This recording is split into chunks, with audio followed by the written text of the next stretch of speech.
자, 오늘 우리에게 주실 말씀은 누가복음 12장입니다.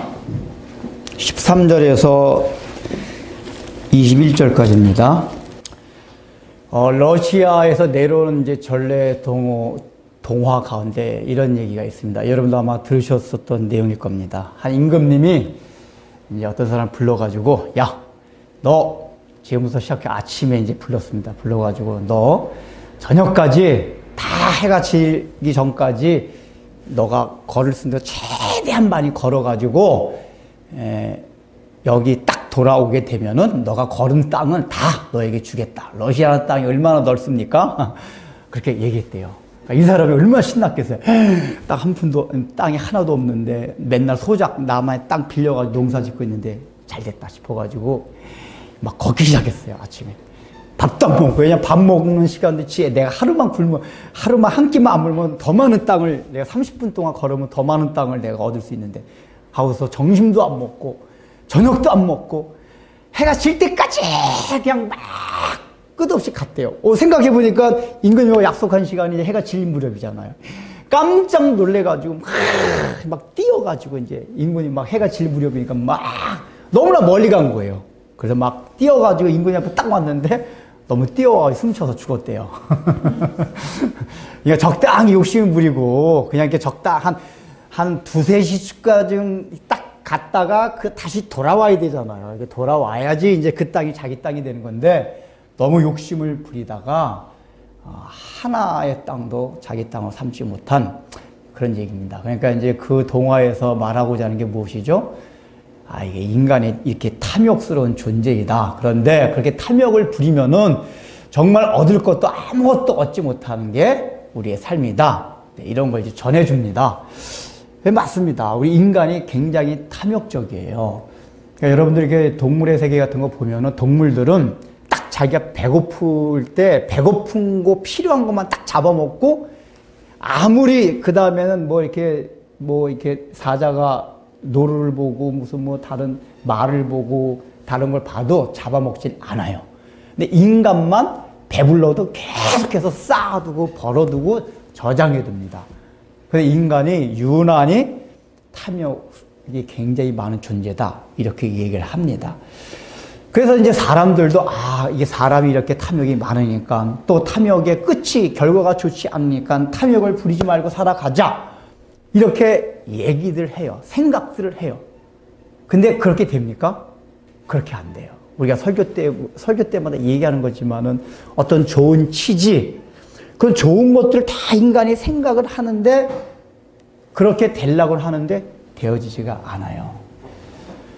그래서 사실은 지금 우리 코로나19 사태를 맞이하면서 이제 사람들 사이에 그런 얘기가 많이 나와요. 이 코로나라는 게 왜 왔냐? 제가 이제 설교 시간 통해서 그걸 많이 얘기했잖아요. 그건 이제 꼭 성경적으로가 아니더라도 일반 사회학적으로도 뭐냐면 인간의 탐욕이 빚어낸 결과다. 이런 바이러스의 이런 돌연변이 출현들이. 그렇기 때문에 서로 뭐냐면 인간의 탐욕을 좀 줄이자. 그것뿐입니까? 뭐 이렇게 재난, 기후의 변화 이런 게 인간의 욕망이 너무 크기 때문에 절제하지 못한 삶 때문에 그러니까 좀 줄이고 하자. 이럼에도 불구하고 다 뭐라고 하냐면 너 좀 줄여. 선진국들은 너가 좀 개발도상국이 줄여. 개발도상국은 선진국이 줄여. 서로 못 줄여요. 그걸 알면서도 못하는 게 우리 인간입니다. 더군다나 요즘은 우리가 자본주의 사회 속에서 살고 있어요. 자본주의 사회가 뭐죠? 일단 돈이 최고예요. 그 다음 두 번째 뭐냐면은 경쟁을 해가지고 그 경쟁에서 이긴 자만이 살아남는 게 자본주의의 특성이에요. 그러니까 이런 사회 속에서는 욕심을 안 부리면은 자기가 물건을 많이 쌓아두는 거 이거 말고 생존할 수가 없어요. 어느 정도의 욕심, 욕망, 탐욕이 있어야 돼요.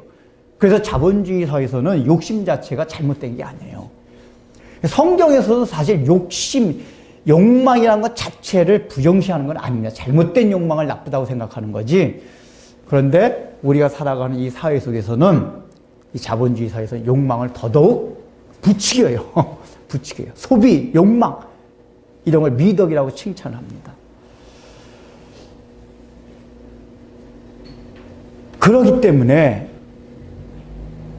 뭐 욕망을 없애라, 탐욕을 제거해라, 이런 얘기를 혹시나 이렇게 듣는다면은 그게 굉장히 우리에게는 공허한 얘기로 들려옵니다. 아이, 목사님 무슨 얘기입니까?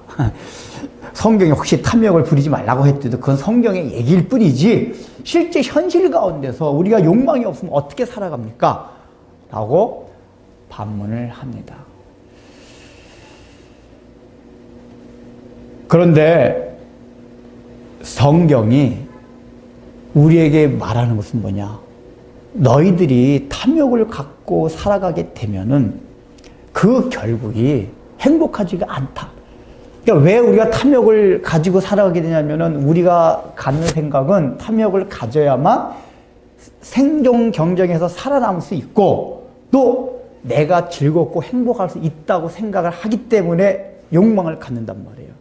근데 성경은 그렇게 이해하고 있지 않아요. 오늘 본문의 내용이 이제 그걸 더 깊이 자세하게 얘기해주고 있는 내용입니다. 그러니까 오늘 본문을 들어가서 그 내용을 한번 살펴보고자 합니다. 본문의 내용은 우리가 잘 아는 어리석은 부자의 비유라고 명칭 지어진 그 얘기입니다. 잘 알고 있어요. 그런데 제가 이제 그 비유는 15절서부터 시작됐는데 실질적으로 13절부터 제가 읽은 건 뭐냐면은 이 비유를 예수님 말씀해 주시기엔 동기가 13절부터 나와요. 어떤 내용이냐면은 예수님 설교를 듣던 이제 사람들 가운데 어떤 사람이 나와가지고 선생님 말씀을 들어보니까 선생님이 참 지혜자입니다. 참 그래서 제 문제를 해결해 줄 수 있을 것 같습니다. 근데 제가 가진 문제가 뭐가 있냐? 아버님이 돌아가셨는데 그래서 아버님 유산을 많이 놓고 돌아가셨는데 형이 너무나도 많이 가져갔습니다. 이 사람이 여기 그러니까 보면은 형을 명하여 유산을 나누게 하소서 하는 거 보니까 이 사람이 동생이란 얘기예요. 그러니까 자기 동생의 입장에서 너무 억울하다 그 얘기입니다. 그래서 예수님한테 지혜로운 예수님이 그걸 딱 얘기해가지고 지혜롭게 판단하셔가지고 너 너무 많이 가졌지 않았느냐? 이 동생한테 좀 줘라. 이렇게 좀 해주세요. 라고 얘기를 했어요. 여기에 대해서 예수님이 누가 너희더러 나를 너희의 그 재산 분할권 그 조정해주는 재판관으로 너희가 여기냐? 난 그런 사람이 아니다. 라고 핀잔을 주시고 나서 거기에 대한 답으로 해주신 말씀이 15절서부터 나오는 어리석은 부자의 비유예요. 그러면 이 비유를 들어가기 전에 이 질문한 사람의 마음의 상태를 한번 살펴봐야 됩니다. 자, 이 사람이 우리가 생각한 탐욕이 굉장히 많은 사람이었을까요? 그렇지 않았을까요? 그런 사람은 아니에요. 왜냐면은 이 사람이 와서 예수님한테 말하는 거 보면은 억울하다 그 얘기예요. 그러니까 이 사람이 내가 탐욕을 너무 많이 부려서 그런 게 아니라 억울해가지고 예수님한테 하소연하고 있는 거거든요. 그러니까 되게 억울한 일을 당한 사람은 자기가 너무 많이 차지해서 그런 게 아니에요. 너무 많이 뺏겨서 그렇단 말이에요. 그거는 그 당시에 어떤 사회 문화적인 배경을 봐도 그래요. 그 당시는 일단은 어떤 부모님의 상속이 있으면 형한테 우선권이 있었어요. 실제로 법적으로도 형이 5배를 더 많이 갖고 가고 또 이제 법은 그렇다 해도 또 부모들 가운데 형한테 그 법보다도 더 많이 주는 경우가 있대요. 그러니까 이제 종종 어떤 일이 일어나냐면은 가끔 가다 보면은 동생이 더 똑똑하고 동생이 더 착하고 평상시에 동생이 형보다도 부모님을 더 잘 봉양한 그런 가정들이 있어요. 그런 경우에는 특히 법대로 형한테 동생보다도 5배를 더 상속을 많이 주면은 동생이 굉장히 억울해 있대요. 그러나 그럼에도 불구하고 법이 그렇게 돼 있기 때문에 그거에 대해서는 하소연하지 않았대요. 그 당시에. 근데 되게 이렇게 하소연하는 경우는 어떤 경우냐? 부모가 그 법보다 더 많이 주는 경우. 더 많이. 이유는 이제 왜 그런지 모르겠지만 더 많이 주는 경우가 있었대요. 이런 때는 동생이 엄청나게 열받는 거예요. 법이 그렇게 돼 있어 어쩔 수 없는데 아니 지금까지 내가 아버지 어머니를 더 잘 섬겼고 여행도 더 많이 시켜드렸고 용돈도 더 많이 드렸고 한데 왜 유산을 형한테 10배나 더 많이 줍니까? 억울한 거예요. 어떻게 보면 형이 더 못된 거죠.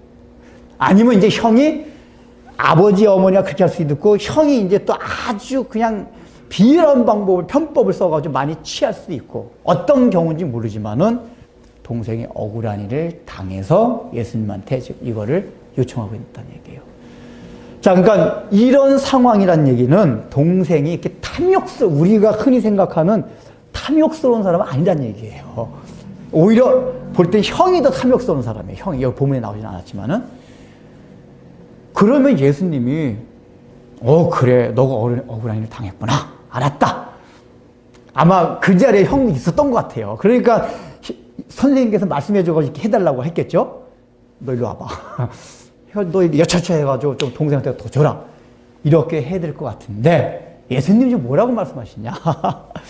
일단 그렇게 내가 뭐 너희들 이렇게 재판을 이렇게 상속을 이제 뭐 나눠주는 그런 재판관인 줄 알았더냐? 이렇게 핀잔을 주고 나서는 그 다음에 뭐라고 말씀하시냐면은 그들에게 이르시되 삼가 모든 탐심을 물리치라. 그렇게 얘기를 해요. 이 얘기는 뭐죠? 그 질문을 하는 그 동생, 그 사람한테 지금 너에게 탐심이 있다 그 얘기예요. 탐심을 물리치라. 일단 그 사람한테 먼저 얘기하는 거거든요. 그러니까 우리 여기서 일단은 의문이 들 수밖에 없어요. 상황을 보면 동생이 그렇게 탐욕스러운 사람은 아닌 것 같고, 우리 상식선에서 생각할 때는 마땅히 요구할 수밖에 없는 그런 것 같은데, 왜 예수님은 동생에게 이렇게 했을까? 이 얘기는 본문에 나오지 않지만 형이라는 건 상식선에서도 지극히 탐욕스러운 사람일 수밖에 없지만은 성경의 입장에서는, 예수님의 관점에서, 하나님의 관점에서는 동생과 같은 마음도 탐욕이다 그 얘기예요. 그러니까 지금 여기서 말하고자 하는 건 뭐냐면은, 탐욕이라는 거는 우리가 상식적으로 일반적으로 생각하는 그 개념이나 뜻과는 다르다 그 얘기예요. 그러니까 우리가 생각하는 탐욕은 뭐죠? 돼지같이 자기가 갖고 있는 게 더 많이 가지려고 하는 거를 탐욕이라고 생각해요. 근데 예수님 말씀 그게 아니에요. 실제로 여기 탐욕이라고 쓰인 이 헬라어의 뜻 자체도 뭐냐면은, 더 많이 가지려고 하는 게 아니라 지금 자기에게 주어진 게 있어요. 근데 그 주어진 거를 만족하지 못하는 것, 이게 탐욕이에요. 이 단어의 뜻이. 제가 그런 거 여러 번 설명드렸잖아요. 성경에서 말하는 자족, 그 다음에 이게 탐욕과 관계된 말을 할 때 그런 말을 했잖아요. 자족하지 못하는 게 탐욕이다. 그러니까 자족한다는 건 뭐죠? 어떤 상황과 환경에 있든지 간에 그 상황과 환경은 이게 나에게 맞은 거기 때문에, 하나님이 주신 거기 때문에 거기에 대해서 스스로가 만족하는 거, 이 상태가 욕심이 없는, 탐욕이 없는 상태예요. 근데 그런 상태 불만을 나타내면 이게 탐욕이다 그 얘기예요. 그러니까 우리가 생각하는 건 좀 달라요. 이제 그런 의미로 탐욕을 생각하면 우리 가운데 탐욕이 없는 사람이 거의 없죠. 그죠? 왜냐 하면 우리는 늘 우리에게 주어진 상황과 환경, 조건에서 늘 불만이 있어요. 태어난 것부터 시작해서 불만이 있어요. 우리는 다 불만이.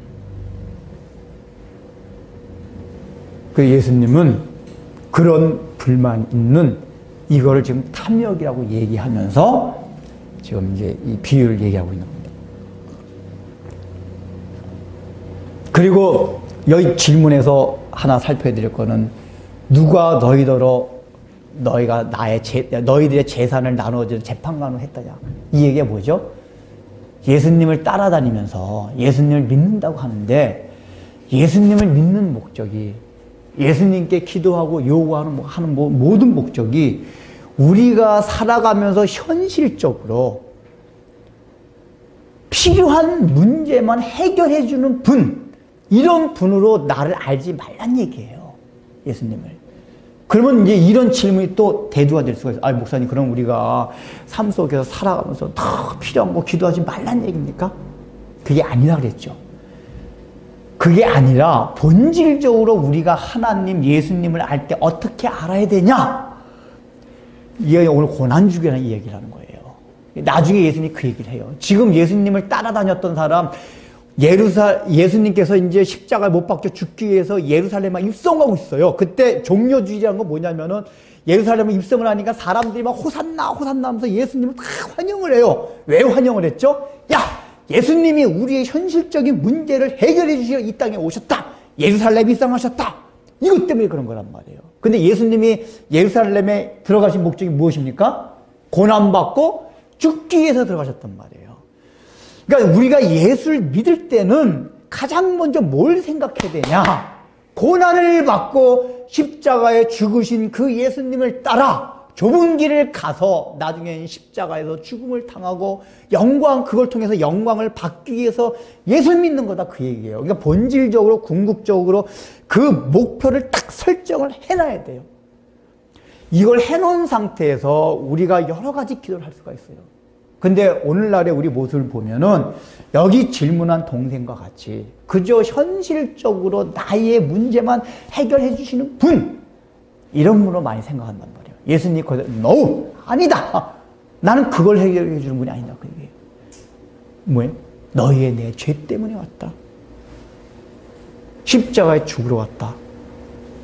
그래서 먼저 죄 문제를 해결하고 그 죄 때문에 우리가 지옥에 가고 영원한 형벌에 관한다는 사실을 생각하며 본질적으로 하나님의 그 나라를 바라라, 그 얘기예요. 그러니까 하나님이 바라는 거, 성경에서 요구하는 게 뭐냐면 이 현실적인 세계에서 잘 먹고 잘 살고 이게 아니라 그걸 위해서 기도할 때도 있지만은 예수를 믿고 난 다음에는 눈이 떠서 이 현실에 보이는 것이 아닌 영원한 하나님의 그 나라, 그로 관점이 바뀌어야 된다는 얘기예요.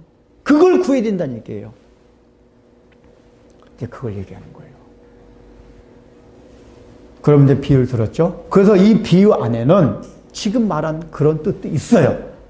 이제 그런 걸 이제 설명드릴 겁니다. 먼저 이제 이 비유를 이제 설명합니다. 이 비유의 내용이 뭡니까? 한 부자가 밭에 소출을 풍성하며, 그러니까 이게 여기서 보면은 처음부터 이 사람은 가난한 사람도 아니고 부자예요. 근데 부자가 농사지었는데 더 많이 얻어들였어요. 예. 부자인데 더 많이 얻어들였어요. 이거 얼마나 좋습니까? 그러니까 그 해에는 날씨가 굉장히 좋았던 거예요. 그러니까 옛날에는 부자라는 개념이 지금과 같이 산업이 많이 분업화되고 발달되지 않았기 때문에 농지에서 농산물을 많이 거둬들이면 주로 부자가 돼요, 일단은. 이제 그 당시에 이제 사회적인 배경이 그렇기 때문에 예수님이 이런 비유를 두신 거란 말이에요. 하여간 여러 가지 조건이 좋아서 굉장히 저기가 됐어요. 그리고 여기를 쭉 읽어보면은 예수님의 비유 가운데 이 사람이 이렇게 소유가 넉넉하게 된 데에 이 사람의 편법을 사용했다든가 다른 사람을 갈취했다든가 도둑질을 했다든가 강도질을 했다든가 이런 얘기가 없어요. 그리고 무슨 뭐 로또 같이 막 어떤 횡재해가지고 이런 개념이 없어요. 그러니까 여기를 자세히 읽어보면은 이 원문상의 뉘앙스가 뭐냐면 이 사람은 정상적으로 상식적으로 우리가 생각하는 일반적으로 열심히 일하고 자기 나름대로 있는 그 상황 아래서 하나님이 복을 줘가지고 많은 재물을 모으게 됐다, 그 얘기예요. 그러니까 이 사람이 지금 재물을 모으는 과정에 있어서는 하자가 없어요. 하자가 없어요. 나쁜 게 없어요. 자, 이런 상태는 우리들이 다 바라는 상태입니다. 우리가 매일 꿈꾸는 로망이에요. 하나님, 우리가 열심히 일해서. 그래서 그거 있잖아요. 요즘 우리가 하는 얘기들도 있잖아요. 청불원. 청불원. 깨끗하게 해서 돈을 많이 벌자. 그러니까 청빈을 이렇게 하는 사람이 있고 청불을 주장하는 거예요. 깨끗하게 해서 정직하게 해서 돈을 많이 벌자. 뭐 그럴 수도 있어요. 근데 이런 사람, 여기 있는 부자도 적어도 남한테 피해를 입혔다거나 막 그런 사람은 아니어서 정상적으로 일해가지고 번 사람입니다. 우리는 다 이런 사람을 부러워합니다.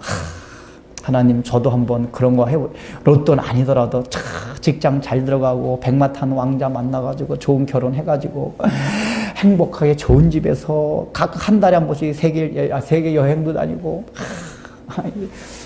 나쁜 짓 안 하고 정상주 잘해서 이런 꿈들 있지 않아요, 혹시? 그걸 하나님이 준 축복으로 생각하고.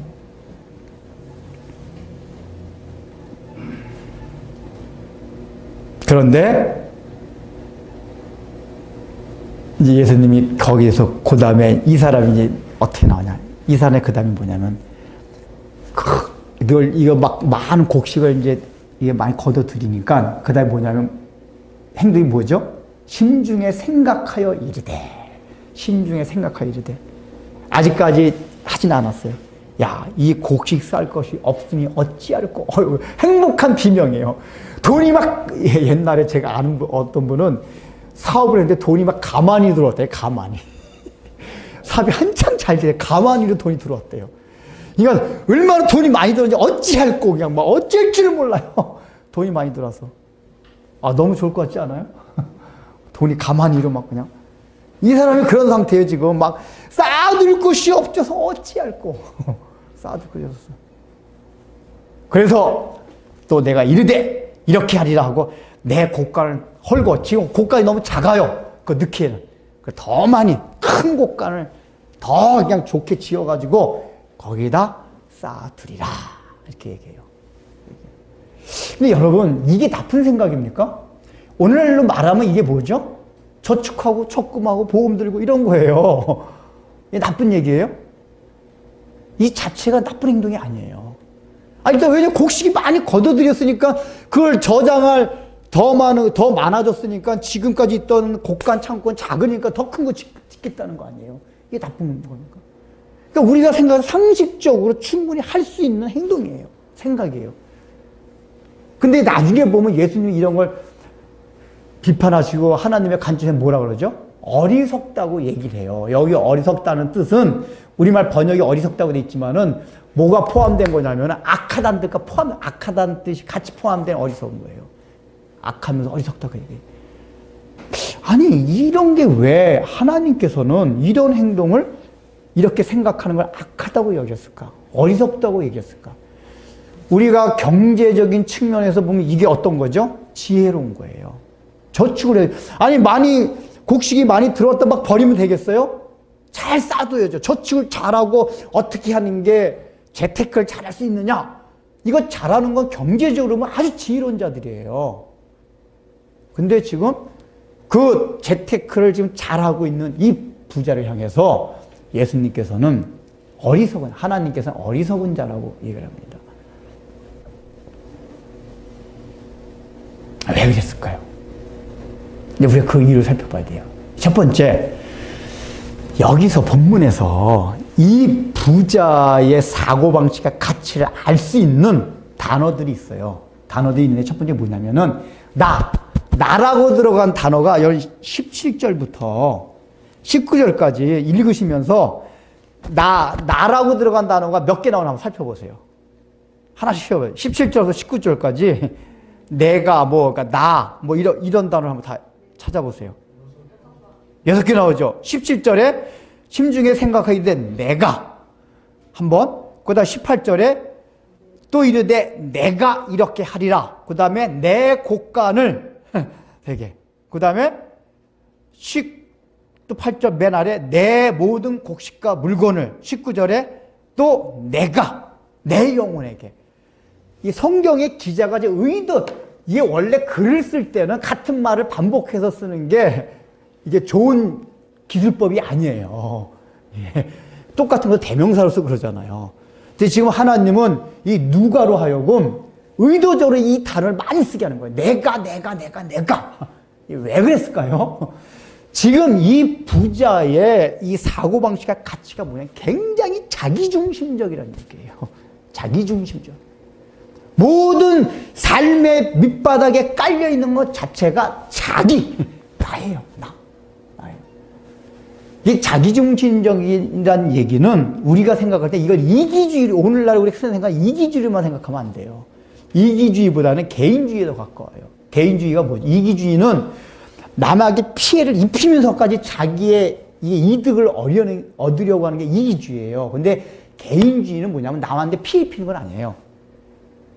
뭐냐면은 남하고 나하고 딱 관심을 안 두는 거예요.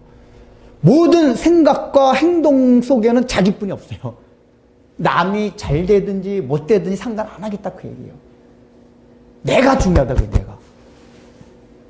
근데 이 부자의 사고가 이게 있었어요.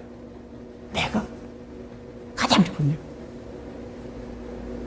그러니까 하나님이 지금 이 사람을 첫 번째 어리석다고 하는 건 뭐냐면은 돈이 많고 곡식이 많이 거두는 건 좋다 그 얘기예요. 그런데 너가 지금 그런 상황 가운데서 내 곡간, 내 곡식, 내가 크게 짓고 내가 이 방식에 여기에 뭐가 있었단 얘기죠? 그러면 내 곡식 봐보세요. 내 곡간, 내 곡식 이 단어에서 찾을 수 있는 게 뭐예요? 이건 뭐냐? 내가 열심히 일해서 얻은 소득이다 그 얘기예요. 하나님이 주셨다는 게 아니라, 그러니까 자기 중심적인 사고에 또 뭐가 있냐면은 이게 하나님이 다 주신 거거든요. 사실은 좋은 햇빛을 주시고 좋은 바람을 주시고 소작농들이 열심히 그 마음을 감동시켜서 소작농들이 땡땡이 안 부리고 열심히 일하게 하고 하나님의 은혜인데, 이 부자의 생각은 내가 소작농한테 잘해주고 내가 덕 있고 그래서 소작농들이 나를 존경하고 다 이런 식으로만 생각하는 거예요. 내가 잘해서 내가 열심히 해서 지금 이 곡식을 얻었다. 그러니까 이렇게 얻기까지의 모든 과정에서 하나님으로부터 왔다고 생각하는 게 아니라 그 근원이 나에게로 왔다 생각하는 거예요. 시작이 거기에요. 이게 문제란 말이에요. 우리에게 하나님이 돈을 많이 주실 수도 있어요. 좋은 건강, 좋은 직장, 좋은 남편, 좋은 아내, 여러 가지 그냥 막 곳간에 그냥 막 차고 넘치 주실 수도 있어요. 그 자체가 나쁜 게 아니에요. 성경에는 그걸 부정하지 않아요. 신명기에 보면은 너희들이 열심히 수고하여 얻은 대가를 누리는 것은 하나님 안에서 하나님께서 너에게 주신 은혜라 이렇게 말씀을 하세요. 그러니까 우리가 열심히 일해가지고 얻은 대가, 수고 그거를 즐거워하는 것 자체가 잘못된 게 아니란 말이에요. 근데 문제는 뭐죠? 그것이 내가 어떻게 돼요? 내가. 첫 번째 그거예요. 이 두 번째 뭐냐면은 이제 이 사람이 내게 사고가 자기 중심적이다 보면은 하나님이 없다는 얘기거든요. 근데 이 사람이 보면은 여기서 보면은 성경의 표현이 19절에 보면 내가 내 영혼에게 이래요. 보통은 그냥 내가 나에게 이르다 그러잖아요. 근데 성경의 표현 내 영혼이라고 했거든요. 그러니까 이 사람의 의식 속에는 영혼에 대한 그냥 종교적인 그 사고방식이 있었다고 해요. 하나님도 알고 어떤 사후의 세계도 알고 그런 의식이 있었던 거예요. 예를 들면 무신론자 이런 게 아니라는 얘기예요. 성경이 의도적으로 이렇게 표현하고 있는 거예요. 내 영혼에게 이르되 나에게 이르되 표현 안 하고. 그러니까 이 사람의 마음속에는 하나님도 어느 정도 의식이 있고 무슨 천국지옥 이런 것도 안 믿는 거 아니에요. 의식이 있어요. 의식이 있어요. 근데 중요한 건 뭐죠? 자기 중심적 사고가 너무 강하다 보면은 이런 거를 믿고 있다고 함에도 불구하고 늘 어떻게 해요? 하나님이 그 삶에서 배제가 돼버려요. 하나님 배제가 돼요. 이거 우리가 명심해야 된다는 얘기예요. 우리가 교회를 다녀요. 종교심이 있어요. 하나님도 의식하고 있어요. 그런데 자기 중심적인 사고와 의식이 너무 강하다 보면은 나도 모르게 하나님 배제가 됩니다. 그래서 삶에서 얻어지는 모든 것에 대해서 그때그때마다 하나님께서 주셨구나. 하나님께서 나를 이 위험한 가운데서 구해주셨구나. 이런 것이 늘 막 차고 넘쳐야 돼요. 우리가 살아가도 그게 굉장히 많아요. 근데 여러분들 잘 생각해봐요. 내가 오늘 하루를 살아가면서도 하나님께서 이렇게 해가지고 이렇게 했구나. 감사가 넘칩니까? 근데 그게 넘치지 않는다는 얘기 뭐냐면 우리의 의식 자체에서 하나님 배제가 돼 있다는 얘기예요. 배제가 안 돼 있고 하나님이 의식되면 어떤 사건을 만날 때마다 하나님께서 이런 마음이 든단 말이에요. 이 부자에게 그런 게 있었던 거예요. 하나님의 마음에 배제가 됐어요. 그러니까 어떤 일을 하고 생각할 때 그게 하나님과 관련돼서 생각하지 않고 그냥 자기가 생각하는 거예요.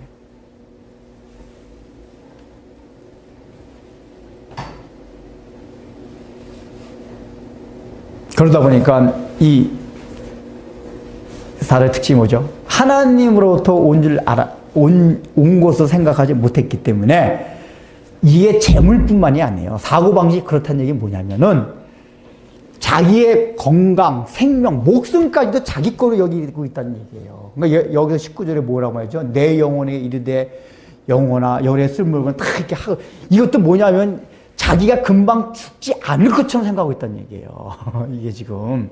근데 이건 뭐냐면 생명이 누구 겁니까? 내게 아니란 말. 물건, 그러니까 돈뿐만 아니라 우리의 생명, 건강, 시간, 모든 것 자체가 다 하나님으로부터 온 거예요. 하나님 것이에요. 근데 지금 이 부자는 시간, 건강, 목숨을 자기 거로 생각하고 있어요. 오래 살 것처럼. 그러니까 하나님 20절 뭐라 그래요? 이르시 어리석은 자여. 오늘 밤에 내 영혼을 도로 찾으리니. 우리의 목숨은 누구 겁니까? 하나님 것이에요. 하나님이 찾으면 어떻게 하냐 그 얘기예요. 그러니까 자기중심적 사고에 있다 보고 모든 것이 자기 중심을 생각하고 하나님 배제되다 보면은 하나님으로 왔다는 사실을 잊어버려요. 그러니까 그거는 단순하게 돈뿐만 아니라 우리가 살아가면서 우리 주위에 있는 모든 것들, 시간, 돈, 목숨, 생명, 뭐 건강, 좋은 인간관계, 어떤 거든지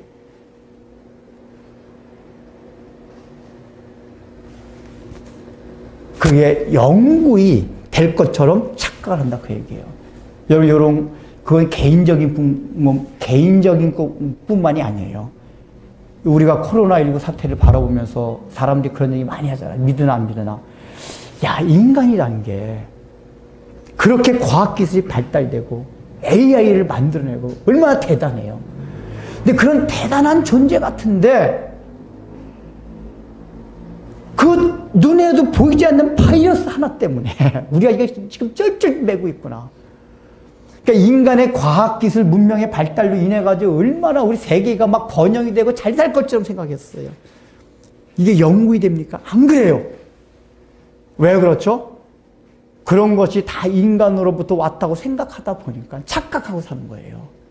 이 지구도 그래서 인간이 그렇게 서로 협력하고 또 세계화, 서로 협력하고 평화를 맺고 인간의 이성을 가지고 도덕 의식을 가지고 서로 사이좋게 그러면서 경제도 발전되고 하다 보면 인류의 평화하고 세계 공동체가 얼마나 행복해질 것인가 이렇게 생각한단 말이에요.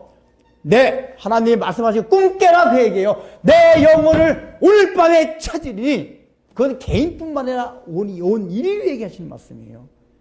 내 영혼을 오늘 밤에 찾으니 혹시라도 우리들 가운데 지금 내가 한 일이 다 잘 돼요.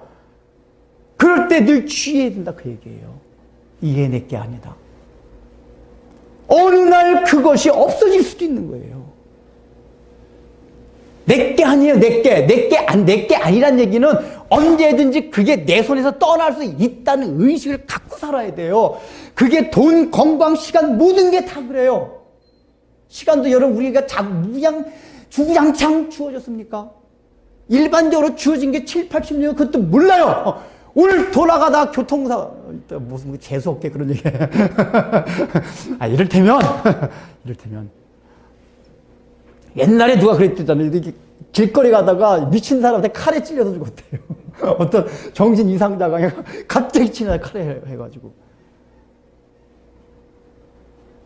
내게 아니란 말이에요. 내게 아니고 하나님 거기 때문에 하나님이 언제 걷어가실지 모른다 라는 그 의식을 늘 갖고 살아야 돼요. 이 의식이 없으면 어리석은 자고 악한 자가 된단 말이에요.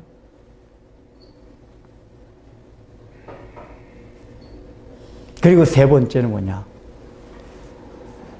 여기서 본문으로 직접 표현하지는 않았어요. 그러나 예수님이 나중에 또 이게 부자에 대한 얘기를 이렇게 비유를 하시는, 누가 또 하시는 것들을 보면은 이 부자의 특징이 옆에 가난한 사람들에 대한 관심이 없어요. 아까 말씀드렸잖아요. 이기주의는 아니에요. 남의 걸 착취하고 빼앗는 건 아닌데 일단 정상적으로 상식적으로 많은 돈을 벌었어요. 그러면 이게 주변을 돌아볼 줄 알아야 되는데 주변을 못 돌아봐요. 이 사람은 늘 자기 안에만 갇혀 있어요.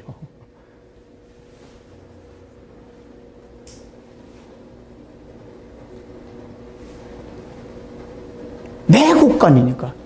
그러니까 여러분 이게 우리가 알아야 할 게 뭐냐면은 도와줘도 아까 목사님 남을 많이 도웁시다. 아, 좋아요. 근데 남을 많이 도운다 해도 내 곳간에서 도와준 사람이 있어요. 내 곳간에서 도와주는 사람 어떻죠? 내가 너 도와준다? 이래요. 내 곳간이니까. 근데 하나님의 곳간이면 내가 도와주는 게 아니에요. 하나님 걸 하나님 거 주는 거지. 원래 내 게 아니었는데. 그러니까 남을 도와준다 해도 일단은 남을 도와주는 건 안 도와주는 사람보다 훨씬 난 거예요. 그래도 훨씬 난 건데 우린 좀 더 나가서 그게 내 곳간에서 도와주는 건 아니란 말이에요. 원래 하나님 곳간이지.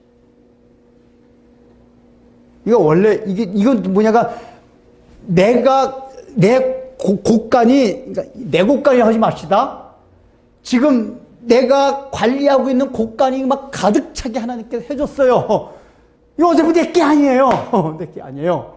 내 게 아니니까 하나님 거니까 하나님 뜻에 맞게 이 곳간을 다 풀어서 어떻게 써야겠다.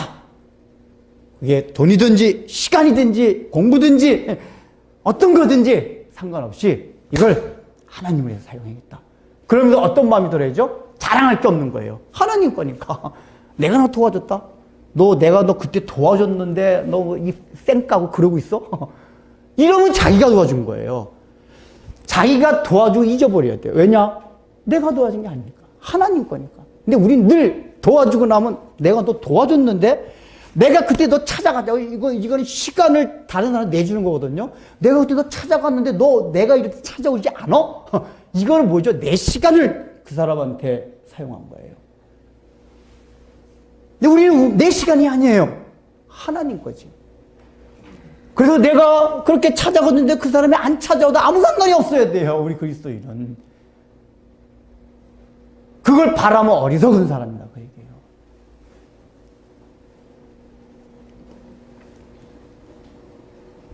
목사님 그런 것까지 놔두고 도와주기라도 합시다. 거기까지 너무 힘들고. 그래요. 그거 궁극적인 거고 우리가 좀 그래서 늘 개인주의에서 벗어나야 돼요. 그래 이 사회적 지금 거리두기라는 게 참 제가 지난번 설교 때 그랬잖아요. 역설이라고. 원래 하나님의 뜻은 모으게 하는 거 공동체. 다른 사람을 나같이 여기는 거 하나가 되는 이게 원래 하나님 뜻이거든요. 근데 흩어지게 해요. 자꾸만. 못 만나게 해요. 이 사회적인 흐름이 여기 뜻이 있다 그랬잖아요. 역설의 진리가 있다 그랬잖아요.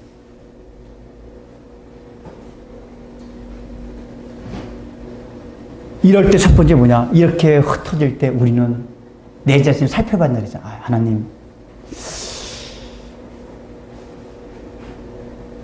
내가 너무 탐심이 있지 않았나요? 그러니까 제가 설교 때 계속 말씀해온 게 그거잖아요.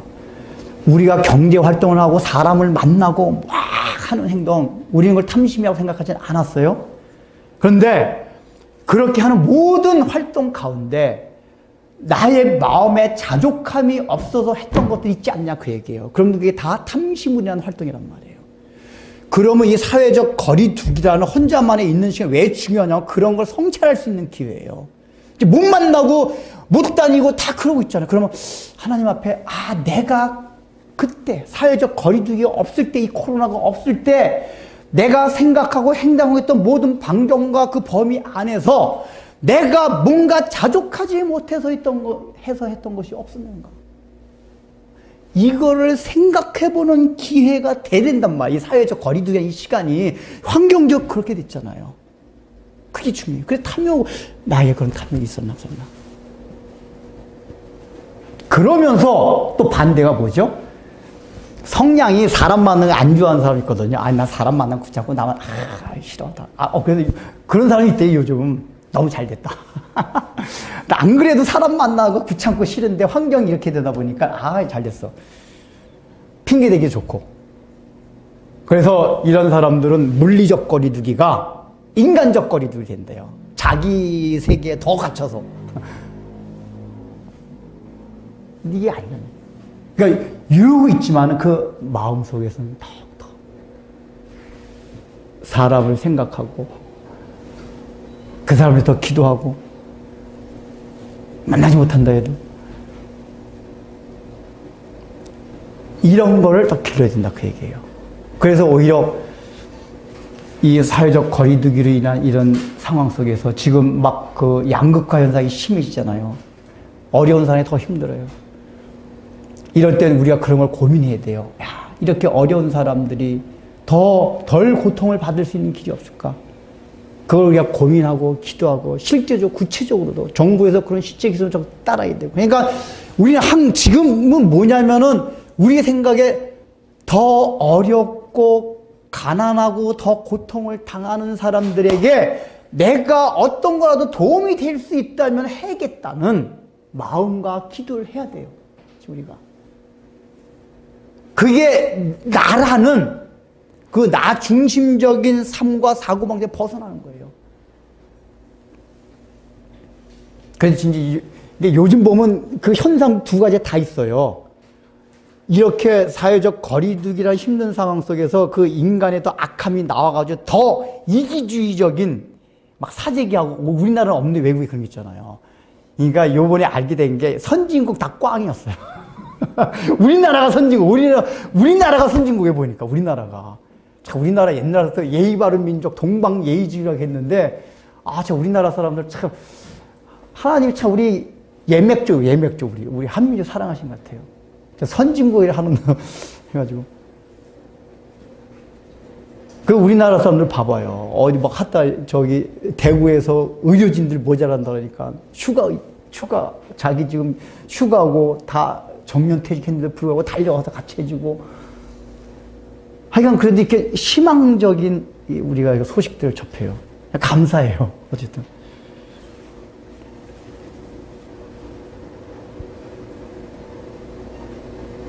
그래서 저는 이런 시기가 끝나면은 우리 민족이 더 하나가 되고 더 성숙되고 그러니까 나만 아는 이것을 벗어나가지고 그런 사회가 좀 좋겠어요. 야, 우리가 이렇게 사회적으로도 한 공동체에서 만났을 때 얼마나 고마웠던가를 생각하면서 더 사람들이 친밀해지고 나만 아는 데서 벗어나가도 서로 도와주고 더 이런 사회가 됐으면 좋겠어요.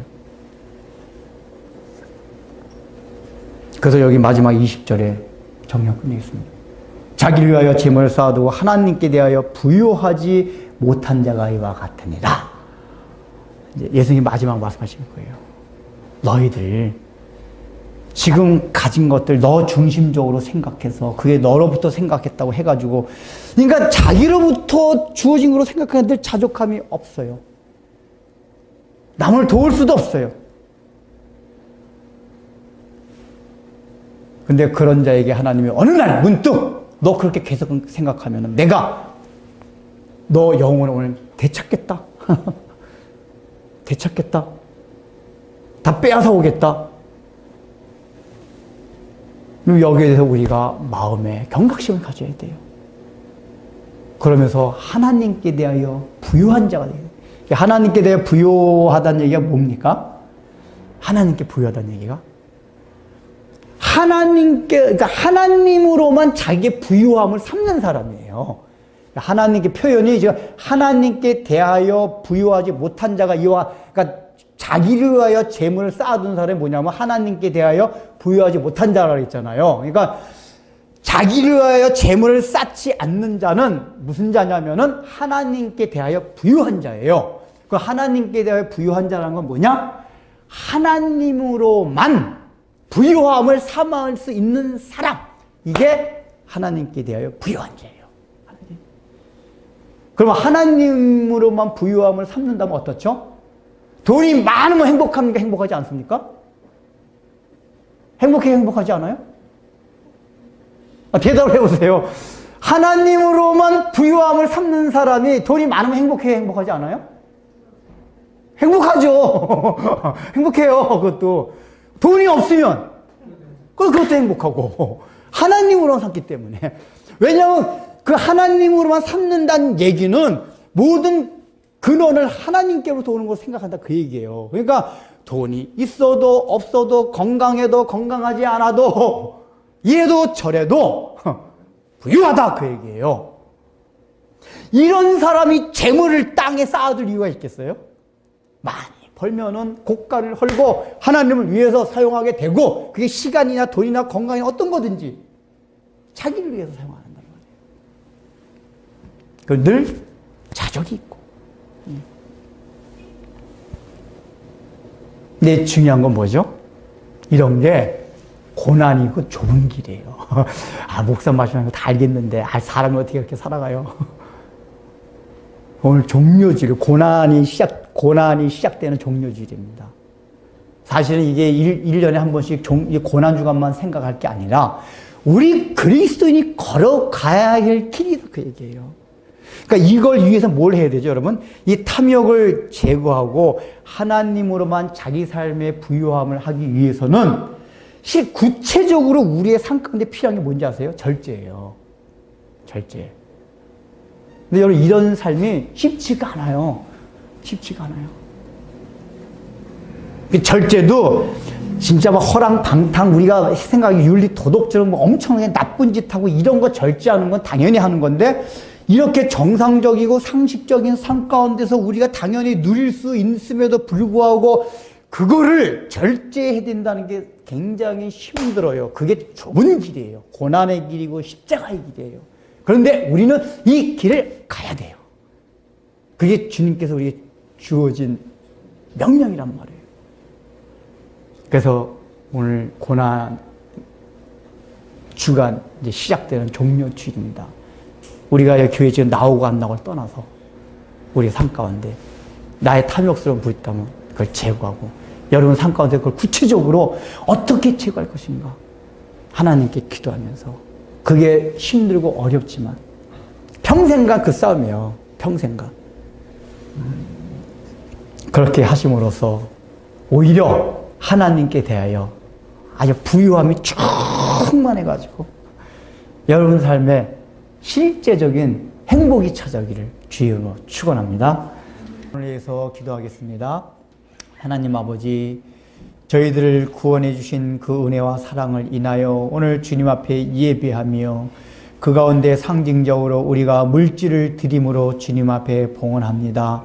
주님께서 저희들을 위하여 피 흘려서 그 몸을 주셨사오니 우리들도 이제 어찌하면 하나님을 위해 살아갈까를 고민하며, 또 그렇게 고민하면서 실제로도 하나님을 위하여 살아가게 하여 주옵소서. 하나님 아버지, 무엇보다도 단순하게 돈이고 좀 드리는 것이 하나님 앞에 진정한 봉헌된 삶이 아니라, 우리의 삶 가운데 주님께서 우리에게 명령하신 그 좁은 길, 십자가의 길, 고난의 길, 이것이 힘들매도 불구하고 이것이 자기를 부인하고 자기 중심적인 것에서 벗어나는 우리 인간적인 본능으로는 너무 힘들지만은 그 길을 걸어가는 것이 주님 앞에 참된 봉헌된 삶임을 우리 마음에 명심하고, 이 고난주간 특별히 그것을 생각하고 평생 동안 그런 삶을 살아감으로써 주님 앞에 너희가 나를 위하여 참으로 봉헌됐다라고 칭찬받을 수 있는